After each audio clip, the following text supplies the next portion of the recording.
내가 얼마나 더 참아야 하겠냐라는 제목으로 말씀을 전하겠습니다.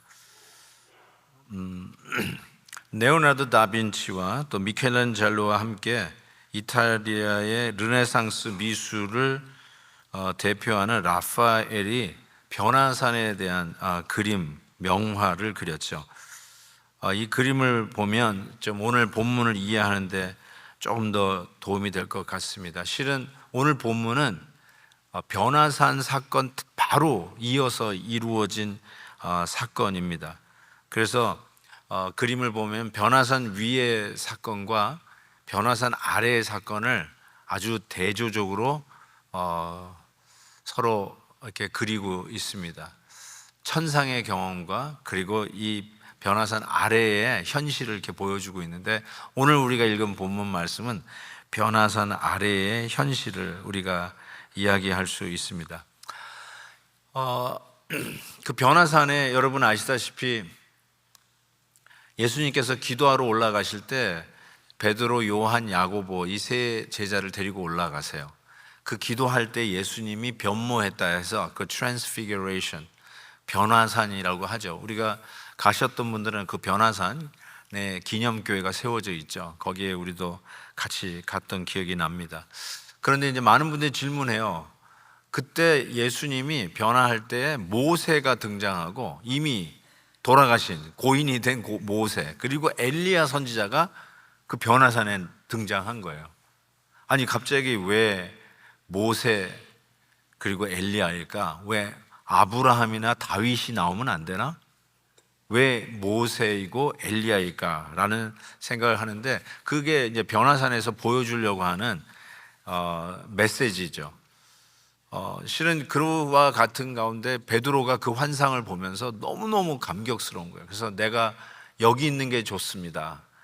초막 셋을 짓겠습니다. 예수님과 모세와 엘리야를 위해서 초막 셋을 짓고 여기서 살겠습니다 라고 할 정도였으니까 그야말로 천상의 그 아름다움을 경험하고 있는 순간이죠. 이 변화산에서의 그냥 클리어한 메시지는 이거예요. 모세는 모세 오경을 대표로 하고 엘리야는 선지자를 대표로 합니다. 그래서 구약 성경을 얘기할 때 모세 오경과 선지서 이렇게 얘기해요. 그리고 그 사이에 끼어 있는 시편, 잠언.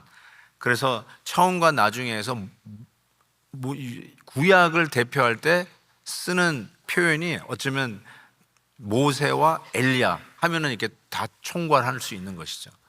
그런 의미에서 구약을 대표하는 모세와 엘리야와 더불어 예수님이 변화산에서 이 신비한 천상의 경험을 하고 있는 거예요. 예수님이 그러면 어떤 분이라는 뜻이에요? 구약에서의 모든 예언과 약속이 예수 그리스도 안에서 성취되었음을 선포하는 기적이 변화산의 기적이에요. 자, 그리고 나서 변화산에서 내려와서 현실을 보니까 뭐가 기다리고 있었느냐? 혼란과 절망과 실패가 기다리고 있었다는 것이죠. 어쩌면 그것이 우리의 적나라한 인간의 현실일 수도 있습니다. 산 위에서는 영광이지만 산 아래에서는 여전히 지지고 볶고 깨어진 세상의 현실을 보고 있는 것입니다.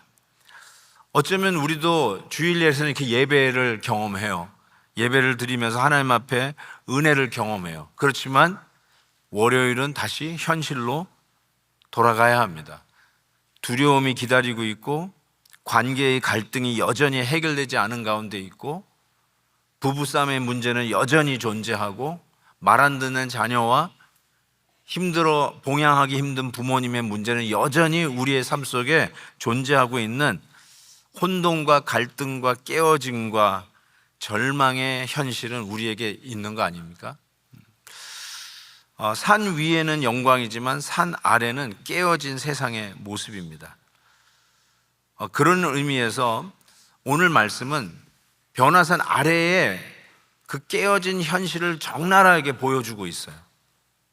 그래서 우리도 내일이면 또 맞닥뜨려야 할, 여전히 풀어야 할 숙제들이 산더미 같은 우리의 현실로 돌아가야 되는데 그 문제를 어떻게 믿음으로 극복해 가는가, 오늘 말씀이 그 힌트를, 메시지를 준다고 믿습니다. 변화산 아래에 일어나는 그 도전들을 저는 두 가지의 도전으로 나누어 봤습니다. 우리의 현실의 두 가지 도전. 첫 번째는 제가 이렇게 제목을 잡아봤는데 외아들의 도전입니다. 제가 왜 이런 표현을 썼냐면 38절에 보니까 변화산에서 내려왔더니 무리 중에 한 사람이 소리질러 이르되 선생님, 예수님을 부르는 거예요. 청컨대 내 아들을 돌보아 주옵소서. 이는 내 외아들이니이다. He is my only child. only child란 말은 딸이 없다는 뜻이죠. 그러니까 무녀 동남이에요. He is my only child. 좀 이런 말씀을 생각해 보면서 외아들이라고 하는 것이 이 문제구나. 다시 아까 그 라파엘의 그림으로 가보면 그 천상을 경험했던 변화산 아래의 경험을 보시면 좀 더 클로즈 해보면 잘 보이시는지 모르겠지만 저 얼굴들을 한번 살펴보십시오. 여러분이 보시기에 그 왼쪽에 반으로 나누면 왼쪽에 있는 거는 산 위에 올라가지 않았던 9명의 제자예요. 한번 세보세요. 9명이에요. 그리고 오른쪽에 귀신 들린 아들, 외아들을 붙들고 있는 그 가족, 그 사람들을 이렇게 보십시오. 얼추 9명입니다. 9대 9 정도 될 것 같아요. 저 얼굴을 보십시오. 싸납고 또 왜 우리에게 이렇게 들이대느냐, 또 책임 회피 하는 이런 모습들을 보는데 저는 이 그림을 감상하다가 저기의 핵심은 손가락에 있다. 손의 메시지들이 있더라고요. 먼저 저 제자들 중에 저 손을 적어 보세요. 쟤 때문이야? 저 귀신 들린 쟤 때문에 지금 이 난리야? 그러면서 걔가 누구야? 저 얼굴 보세요. 그러면서 당황스럽고 왜 이거를 우리에게 책임을 묻느냐라고 하는 당황스러운 이 제자들의 얼굴 보세요. 심지어 저 빨간 옷 입은 제자 보세요. 그걸 왜 우리에게 물으세요? 저분에게 물으세요. 예수님에게 물으세요. 이런 것 같아요. 그리고 그 뒤에 있는 2명의 제자를 보세요.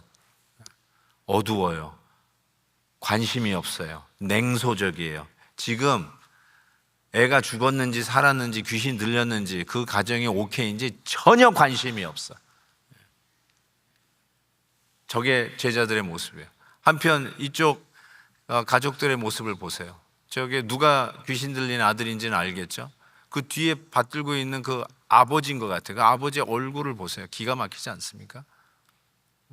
그리고 그 앞에 있는 여자는 엄마인지 아줌마인지 잘 모르겠지만 손가락질 이렇게 하는 거 보세요. 니네들이 이렇게 만들었어. 제자들을 향해서 하는 거예요. 그렇죠? 니네들이 이렇게 만든 거야. 그리고 저 빨간 옷 입은 저 손 들고 있는 저 아저씨 보세요. 저 기가 막힌 것 같아요. 저 손에서 메시지가 다 느끼지 않아요? 여러분 저 손 여러분도 안 드세요? 웃기고 있네. 이거 아니에요? 뭐 왜 우리들에게 야단이야? 이러면서 니네들이 이 잘못을 해놨잖아. 왜 우리 가정을 이 모양으로 만들었어? 보세요. 저 손 드는 거 보세요. 어떻게 저 손에서 저런 메시지가 다 나오는지 모르겠어요. 이 화가들이 정말 잘 그리는 것 같아요. 그러면서 아까 얘기했는데 저분에게 부탁해 그러면 그래서 보니까 저분 보니까 예수님이야. 예수님을 보니까 그래 내가 할게 이러고 있어요. 그래 내가 할게. 예.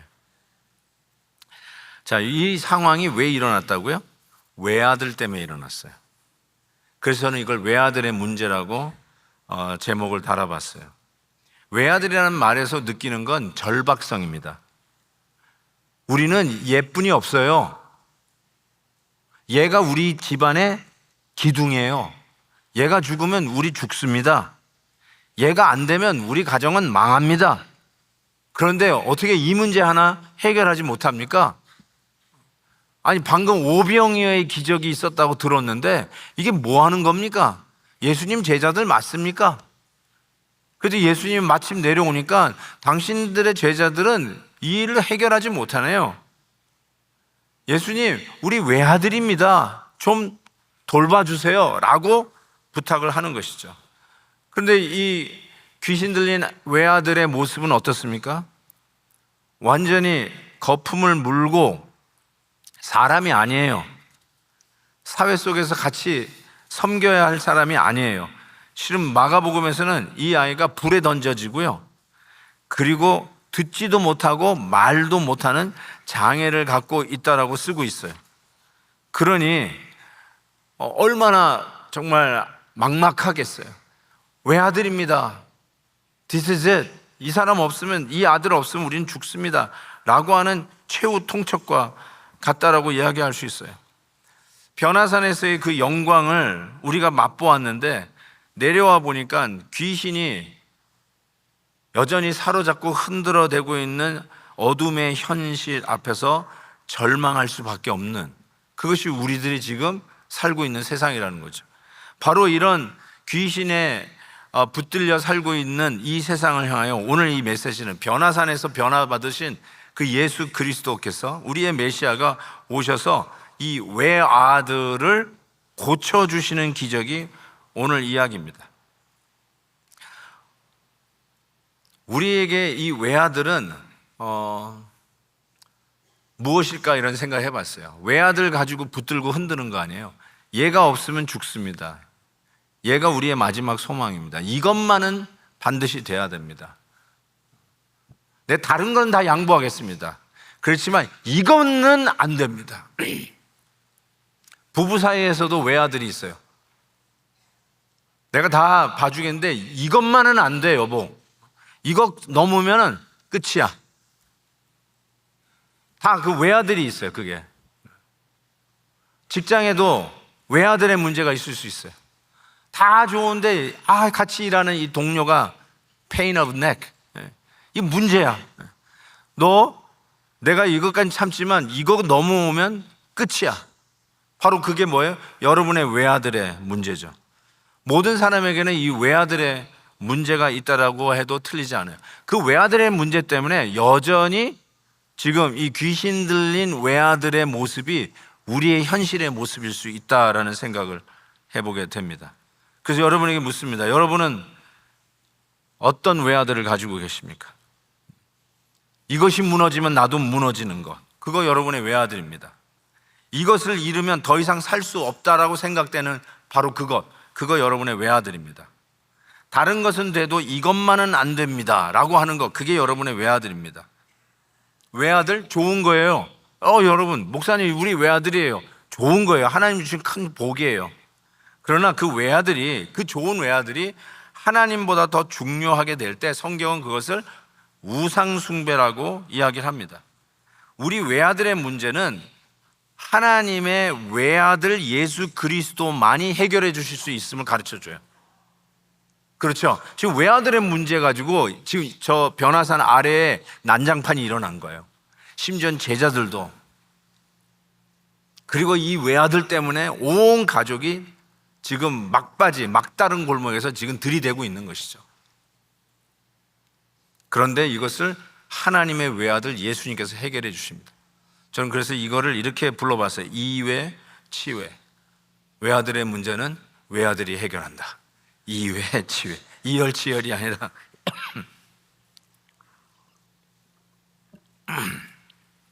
귀신 들린 아들의 아버지는 처음에는 제자들에게 나아갔죠. 그런데 제자들이 해결하지 못합니다. 어쩌면 사람에게 나간 거예요. 근데 사람이 해결하지 못하는 거예요. 결국 실패를 경험한 아주 뼈아픈 현장일 거예요. 저 사람들이 이걸 해결을 하지 못하구나. 예수님과 더불어 오병이의 기적의 현장에서 떡을 나눠줬던 그 사람들, 그 장본인들이라고 하는데 우리 외아들의 문제는 해결을 못하고 있구나. 그래서 마지막으로 나간 게 예수님이에요. 하나님의 외아들 예수님만이 이 문제를 해결할 수 있었다는 것이죠. 근데 여기에 주목할 게 있어요. 예수님은 외아들을 빼앗아 가지 않으셨어요. 그 외아들을 아버지에게 돌려주었다라고 오늘 본문이 적고 있어요. 돌려줬어요. 우리의 외아들의 문제가 있잖아요. 부부 사이에도 외아들의 문제가 있잖아요. 근데 이걸로 끝이야가 아니라 해결해 주시면서 남편을 나에게 돌려주고 아내를 나에게 돌려줘요. 더 이상 정도 없고 사랑도 없고 다 식어버렸는데 이 문제를 하나님께서 해결해 주시는데 그냥 문제만 해결해 주시는 게 아니라 남편과 아내를 돌려주고 이게 더 이상 이 아들은 이제 내 자식이 아니다 했던 그 자식이 하나님 앞에 은혜를 구하는데 그 아들을 하나님이 나에게 돌려주시는 거예요. 우리 예수님은 그 외아들을 고치셔서 그 아버지에게 돌려주세요. 그래서 예수님은 우리에게 우상 던지라고 해서 네가 감히 나보다 더 중요한 거라고 여기고 있는 외아들이 있구나, 가차없이 차단, 그러면서 잘라내시는 분이 아니라 그 외아들을 다시 돌려주세요. 어떻게 돌려주시는가? 오늘 말씀해 보니까 우리 하나님 아버지도 외아들이 있었잖아요. 근데 하나님 아버지는 외아들을 잃어버렸어요. 그 아버지에게 외아들을 찾아주기 위해서 우리 하나님 아버지는 자신의 독생자를 내어주셨습니다. 이것이 우리가 한번 깊이 생각해 봐야 할 문제예요. 하나님 이거 없으면 난 죽습니다 하는 이 외아들의 문제를 가지고 하나님 앞에 나왔는데 하나님의 외아들 예수 그리스도께서 그 외아들의 문제를 해결해 주시면서 외아들을 다시 우리에게 돌려주세요. 이 돌려주셨다는 말이 무슨 뜻이냐면 이제는 더 이상 우상이 아니에요. 우리 주님이 나의 진정한 하나님이시라는 걸 깨달으면 외아들의 문제가 이제는 문제가 아니라 하나님이 나에게 주신 선물로 즐길 수 있고 그 혜택을 누릴 수 있는 자유함으로 바꿔주시는 거예요. 옛날 우상일 때는 그것이 나의 족쇄였고요, 나의 나의 발목을 붙잡고 있는 문제였고, 내가 왜 오늘도 귀신에게 들려서 휩싸이고 있는 이 세상의 문제를 갖고 있느냐? 어쩌면 나도 똑같은 거예요. 귀신 들려있는 이 세상의 문화 속에 있는 거예요. 그럼에도 불구하고 이 문제가 예수 그리스도 앞에서 해결될 때 그 문제가 해결되는 것이죠. 재물이 우상이었다가 하나님께서 이 문제를, 외아들의 문제를 해결해 주시니까 그 재물을 즐기고 주의 뜻을 위해서 사용할 수 있는 자유함과 너그러움을 주시는 거예요. 그렇게 회복을 시켜주시면서 그 외아들을 돌려주시는 모습을 보게 됩니다. 또 하나의 도전을 제가 보면 이 귀신 들린 세상에 또 하나의 도전은 전 제자들의 불신앙, 이렇게 이야기하고 싶습니다. 제자들이 외아들의 문제를 해결하지 못했어요. 그런데 예수님께서 와서 즉시로 그 문제를 해결하셨잖아요. 그랬더니 사람들이 다 하나님의 위엄에 놀랍니다. 와, 역시 예수님이다. 오병이어의 주인공 예수님 맞다. 어쩌면 그러면서 놀라고 계셨을 거예요. 그런데 이런 군중 심리에 편승하면, 가만히 있으면 예수님은 정치적인 행보로 생각한다면 이스라엘 왕으로 추앙받는 것은 시간 문제였습니다. 근데 예수님께서 그의 소위 인기몰이, 예수님 가는 데마다 몇만 명씩 따라오잖아요. 요즘도 그렇게는 안 하는데, 요즘같이 마이크 시설이 있고 PC 방송으로 막 얘기하고 인터넷으로 어디 있는 거 알려도 그렇게 못 모이는데 예수님은 가는 데마다 지금 몇몇 명씩 모이는 거 아니겠습니까? 그런 예수님의 기적, 미라클의 하이라이트에서 예수님께서 우리에게 던진 메시지가 이거였어요. 44절 보니까 이 말을 너희 귀에 담아두라. 잊지 말라는 거죠. Make sure you jot it down, this message. 뭐라고 했더니 인자가 장차 사람들의 손에 넘겨지라. 무슨 소리야? 나 십자가로 간다. 지금 그 얘기하고 있는 것이죠. 인기 절정에서 예수님이 한 말은 나는 십자가지로 간다 라고 하는 것이죠. 그때 제자들이 귀신을 쫓아내지 못한 것에 대해서 예수님이 하신 말이 이 말씀이에요. 믿음이 없고 패역한 세대요, 내가 얼마나 너희와 함께 있으면 너희에게 참으리요. How long shall I stay with you? How long shall I put up with you? 내가 얼마나 너희를 참아야 되냐? 아직도 너를 참아야 되냐? I thought I trained you enough, but I have to put up with you again? 그런 메시지예요. 지금 예수님께서 굉장히 frustrate 돼 있어요. 예수님이 속이 터지는 것 같아 지금. 야, 너희들 지금 3년 동안 데리고 다녔는데 얼마나 더 데리고 다녀야 되겠냐? 이제 내가 십자가 지러 가야 되는데 얼마나 내가 너희를 참아내야 되겠는가 하는 예수님의 이 이 속 터짐, 속 터짐. 이 만두 장사들이 별로 안 좋아하는 말이라고 하는데 이 속 터지는 예수님의 마음. 저는 제자들의 모습을 뭐라고 예수님이 말하냐면 믿음 없다라고 얘기하고 그 다음에 쓴 말이 이렇게 이게 마음에 와닿아요. 패역한 세대예요. 제자들이 무슨 공갈을 쳤습니까? 뭐 사기를 쳤습니까? 사람을 죽였습니까? 근데 믿음이 없는 제자들의 모습을 보고 뭐라고 하냐면 이 패역한 세대예요. 이렇게 얘기했어요. 우리가 흔히 생각할 때 착하면 된다고 생각하는데 착한 믿음 없음이 패역하다고 예수님은 말씀하는 것이죠. 실은 45절이 오늘 본문 마지막이에요. 근데 46절에 보면 무슨 얘기가 나온지 아세요? 제자들이 누가 서로 크냐 그거 가지고 싸워요. 그리고 예수님이 아까 뭐라고 했어요? 지금 인기 절정 속에서 뭐라고요? 나는 십자가 지러 간다. 근데 제자들은 지금 뭐 하고 있냐면 누가 더 크지? 예수님의 나라가 이제 곧 쓸 것 같아. 이런 인기 몰이 끝에는 예수님의 나라가 쓸 것 같아. 그래서 그 나라가 설 때 한 사람은 좌의정, 한 사람은 우의정. 그거 가지고 싸우는 거예요. 누가 짬밥이 더 있냐? 누가 예수님을 더 오래 알았느냐? 너 내가 불렀잖아. 너 줄 서. 야, 내가 널 불러가지고 예수님 제자 된 거 아니야? 어쩌면 그거 가지고 싸우는 거예요. 누가 더 크냐? 유치찬란하죠? 여러분, 정말 유치찬란한 거예요, 이거. 예수님의 12제자들이 누가 더 크냐라고 싸우고 있어요. 누가 더 선배냐, 후배냐, 그거 가지고 싸우고 있어요. 정말 유치찬란한 거예요. 이걸 뭐라고 한다고요? 귀신 들린 세상의 어두운 현실이에요. 그러니까 귀신 들린 아들의 문제, 이 외아들의 문제를 이 제자들이 해결을 못하는 거예요. 예수님의 힌트가 그거예요. 너희들 아직도 키재기 하냐? 아직도 누가 더 크냐 가지고 싸우냐? 나랑 3년 동안 같이 다니면서 수많은 기적들을 현장에서 체험해 놓고선도 아직도 지금 누가 더 크냐 가지고 싸우느냐? 왜 네가 귀신을 못 쫓아내서 너 때문이야. 네가 나 자꾸 신경 못 쓰게, 집중 못하게 옆에서 자꾸 잔소리하잖아. 아마 그러면서 싸웠던 것 같아요. 그러니까 가족들까지 왜 이 문제를 해결하지 못합니까? 그걸 왜 우리한테 물어요? 저분한테 묻지. 아예 안 봐도 비디오인 것 같아요. 그러면서 베드로 형님, 당신이 제일 크니까 당신이 해결하시오. 이제 내려오셨네. 뭐 별 얘기를 다 했을 것 같다는 생각이 좀 들어요. 근데 예수님께서 이 와중에 딱 한마디 하는 게 나는 십자가를 지러 간다라는 것이었어요.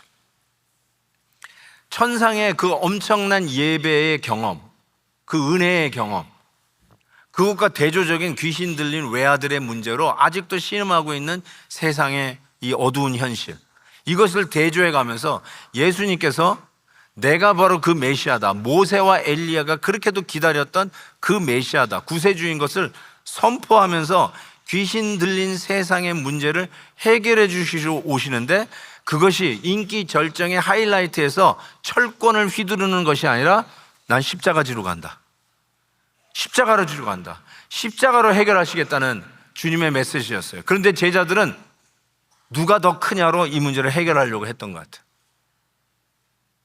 누구 가방끈이 더 크냐? 누가 예수님하고 더 친하냐? 누가 예수님하고 더 오래 사역을 했느냐? 정말 3년 동안 데리고 다녔잖아요.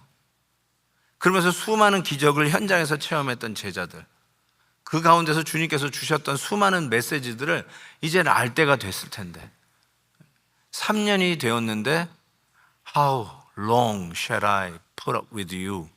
얼마나 더 참아야 되느냐? 라고 예수님이 제자들에게 이 질문을 던진 것이죠. 아마 3년 공생애 때문에 목사가 되기 위해서 Master of Divinity 목회학 석사를 받잖아요. 그게 3년 코스예요, 되게. 그래서 뭐 그런다는 말인데 어쩌면 그 3년 코스가 참 부족한 거다. 제자들 3년 데리고 다녔는데도 야, 얼마나 더 훈련을 시켜야 되겠니? 라고 하는 이 주님의 음성이 참 우리를 향한 메시지라는 생각이 듭니다. 근데 저는 여러분에게도 묻고 싶어요. 예수님은 여러분에게 몇 년을 더 기다려야 되겠냐라고 물을 것 같습니까? 제자들에게 야, 내가 너 3년을 데리고 다니면서 소위 제자 훈련을 시켰는데 얼마나 더 시켜야 되니? 얼마나 더 참아야 되니? 라고 물었다면 여러분들에게는 예수님이 뭐라고 물으실 것 같아요? 야, 너는 20년 동안 예수 믿는다고 하고 30년 동안 내 예수님의 제자라고 하고 뭐 교회에서는 직분도 많이 맡았던 놈은 How long shall I put up with you? 예수님 여러분에게 그 질문 던지지 않을까요? 내가 너를 얼마나 더 기다려야 되니? 얼마나 더 참아야 되니? 그 질문 실은 나에게 던지는 주님의 메시지가 아니신지요. 주님은 이렇게 얘기하셨어요. 아무든지 나를 따라오려거든 자기를 부인하고 날마다 제 십자가를 지고 나를 쫓을 것이다. 근데 십자가 질 생각을 하지 아니하고 누가 더 크냐? 세상에서 있는 이야기라는 건 좀 알 것 같아요. 근데 교회에서도 만약에 그런다면 정말 유치하죠. 교회 안에서 뭘 가지고 키를 재십니까? 뭐 가지고 여러분 키를 재세요? 뭐 가지고 줄 서라고 하세요? 만약에 그런 것이 있다면 예수님의 제자들도 지금 그 유치찬란한 일을 하고 있으니까 그래서 예수님께서 내가 얼마나 더 참아야 되냐라고 하고 있잖아요. 그게 바로 아무리 예배를 드렸다 할지라도 베델교회에서 은혜 받는 주일 예배를 드렸다 할지라도 내일 맞닥뜨려야 할 귀신 들린 이 세상의 현실이 있잖아요. 어쩌면 코र्트에 가야 하실 분도 계시잖아요. 해결해야 할 문제가 산적해 있잖아요. 아직도 해결되지 않는 직장 동료와의 문제가 있잖아요. 가족 간의 문제가 있잖아요. 그거 어떻게 해결하느냐. 그 문제가 시달려 있잖아요. 그 문제가 바로 귀신 들린 세상의 엄연한 현실인데 예수님께서 그 문제를 어떻게 해결한다고요? 나 십자가 지러 간다. 너희들도 십자가 지고 날 쫓으라. 그런데 누가 더 크냐 하고 있는 이 제자들 보고 주님이 하신 말 How long shall I put up with you? 얼마나 더 기다려야 되느냐? 얼마나 더 참아야 되느냐? 라고 하시는 거 아니겠어요? 문제의 핵심이, 해결의 핵심이 십자가에 있다는 것이죠. 십자가로 해결하겠다는 것이죠. 예수님께서. 가끔 우리가 이렇게 운동 경기 이렇게 보거나 이제 우승한 사람들 또 혹은 무슨 영화에서 이제 뭐 나무주연상, 여우주연상 받는 분들이 이렇게 트로피를 받으면서 시상 소감을 얘기하잖아요. 그때마다 이게 크리스천들은 이 모든 영광을 하나님 앞에 올려드립니다. 이런 얘기를 하는데 가슴이 훈훈해져요. 야, 저거 쉽지 않을 텐데. 온 세계가 퍼블릭이 다 보고 있는데 뭐 불교 신자 뭐 여기 다른 뭐 종교들인들도 많은데 나를 지금까지 인도해 주신 우리 하나님 앞에 감사하고 모든 영광 주님께 올려. 정말 뿌듯해요. 그러면서 제가 하나 생각이 든 거는 이런 생각이 들었어요. 그 나미네이션 데이 있잖아요. 그래서 뭐 5명 정도 후보가 나왔다가 우승 딱 해가지고 그러면 그냥 막 박수 치고 이제 트로피 주고 주께 영광 이렇게 나오는데 그 떨어진 사람 말이에요. 떨어진 사람은 그러면 거기에도 크리스찬이 있거든. 떨어진 사람에게도 크리스찬들이 있어요. 그분은 하나님께 영광 못 돌리나요? 우리 자녀들이 좋은 대학에 갔어요. Thank the Lord. 하나님께 영광. 그거는 아주 자연스러워요. It makes sense. 그렇죠? 그걸 가지고 뭐라고 그러겠어요? 그런데 우리 자녀들이 원하는 대학에 못 갔어요. 떨어졌어요. 그러면 하나님 앞에 영광이 안 되나요? 회사가 잘 운영이 돼요. 올해 이윤도 많이 났어요. 하나님께 영광. 근데 회사가 지금 너무너무나 힘들어요. 그러면 영광이 안 되나요? 그 생각을 해보게 된 거예요. 지금 예수님께서 지금 소콜 그 출세 가도를 달리고 계시잖아요. 기적 중에 기적이 오병이어의 기적 아니겠어요? 거기다가 변화산의 엄청난 구약의 완성, 하나님의 언약의 완성으로 예수님께서 등장한 천상의 경험을 한 이후에 오셔서 한 말이 십자가 지러 간다는 거예요. 십자가 지러 간다. 십자가는 성공의 상징이 아닙니다. 십자가는 어떻게 보면 실패의 상징물입니다. 십자가 하면 우리는 금목걸이가 생각날지 몰라요. 반짝반짝 금목걸이. 그렇지만 이때 십자가는 피고름으로 쪄든 나무예요. 그게 십자가예요. 근데 예수님께서 그 십자가로 지고 간다고 말씀하시는 거예요.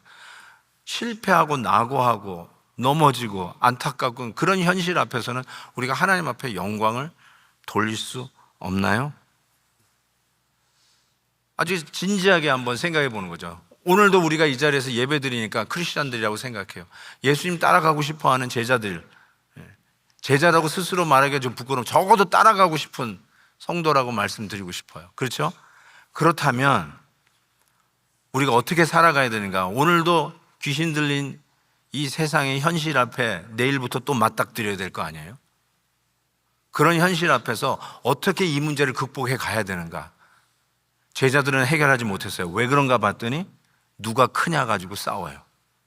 누가 가방끈이 길고 누가 예수님하고 오래 있고 누가 더 기적의 현장을 체험했는지 그거 가지고 나누고 싸우고 하면서 형님은 동생을 줄 세우고 있었어요. 누가 예수님의 오른편 왼편에 서야 되느냐. 유치찬란해요. 그러니까 귀신 들린 현실의 문제를 해결하지 못했어요. 그때 예수님께서 주신 메시지, 난 십자가 지러 간다. 십자가 지러 간다. 너희들도 나를 따르려냐? 십자가 지고 따라오라. 요한복음 12장에 이런 말씀이 있어요. 내가 진실로 진실로 너에게 이르노니 한 알의 밀이 땅에 떨어져 죽지 아니하면 한 알 그대로 있고 죽으면 많은 열매를 맺느니라. 밀이 펄펄 살아 움직이려고 하니까 안 됐다는 것이죠. 근데 죽으면 그때 열매를 맺는다고 말씀하시는 거죠.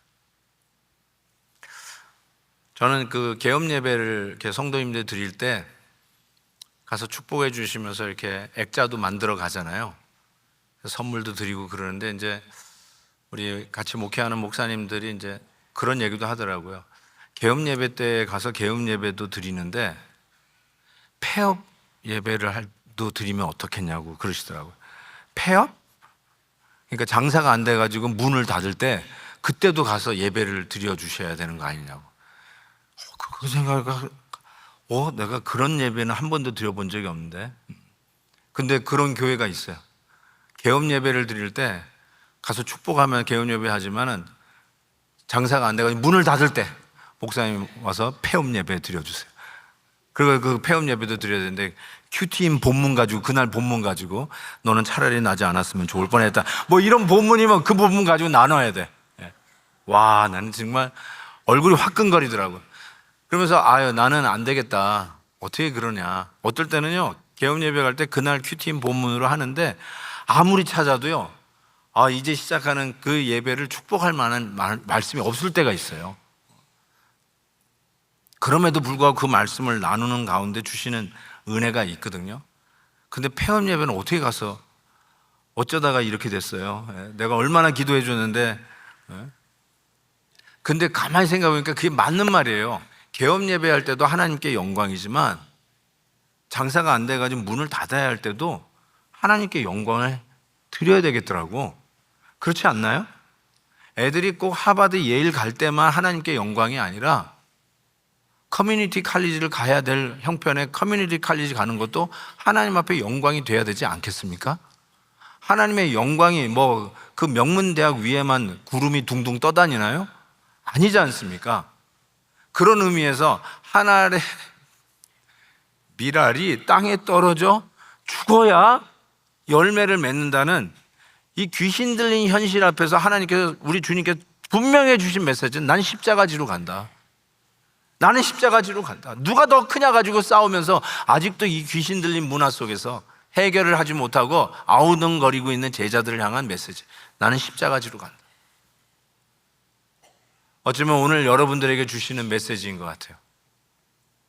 귀신 들린 이 외아들 같이 여러분 귀신 들렸다 하지 않을지라도 우리의 현실은 아무리 오늘 베델교회에서 은혜 받고 내일 여러분의 일터와 직장으로 가셔도 맞닥뜨려야 할 이 귀신 들린 문화가 있어요. 어떻게 그 문제를 해결할 것인가? 십자가예요. 주님의 십자가 앞으로 가십시다. 주님이 내려놓으신 외아들의 그 권위와 그 영광을 우리 하나님께서 우리를 대신하여 우리를 위하여 내려놓으셨던 그 외아들을 인하여 우리에게 다시 외아들을 찾아주시는 그 은혜를 우리가 생각해 보면서 하나님, 오늘도 내가 십자가를 지겠습니다. 세상에서 하는 키재기 절대로 믿음 안에서 하지 않겠습니다. 겸손히 한 알의 밀알이 땅에 떨어져 죽는 십자가의 일을 감당하겠습니다. 이것이 저와 여러분의 결심이 되기를 주의 이름으로 축복합니다.